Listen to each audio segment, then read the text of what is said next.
আসসালামু আলাইকুম, আমি Mahmudul Hasan Jihan. Welcome to my another video. অনেকদিন ধরে নাসিরউদ্দিন ভাই বলছে তার দোকান থেকে একটা পান খাওয়ার জন্য। তিনি আগুনের পানে অফার করেছে, আর আমি আগুনের পান কখনো খাইনি, ফার্স্ট টাইম। তাই যদি তিনি অফার না করতেন তাহলে আমি খেতাম না। আমি একটু কিপন টাইপের মানুষ, তাই উনি যখন বলতেছে তাহলে মিস করা যায় না। দেখি উনি কীভাবে আগুনের পানটা বানায়।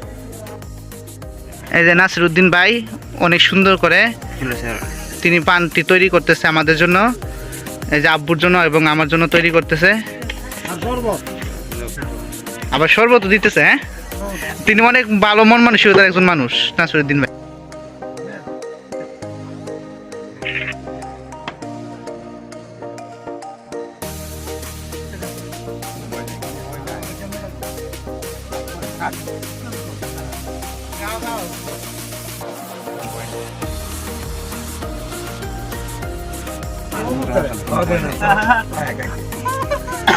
ভয় নেই, চান কান চাবান, কোনো সমস্যা নাই। নিব একাই।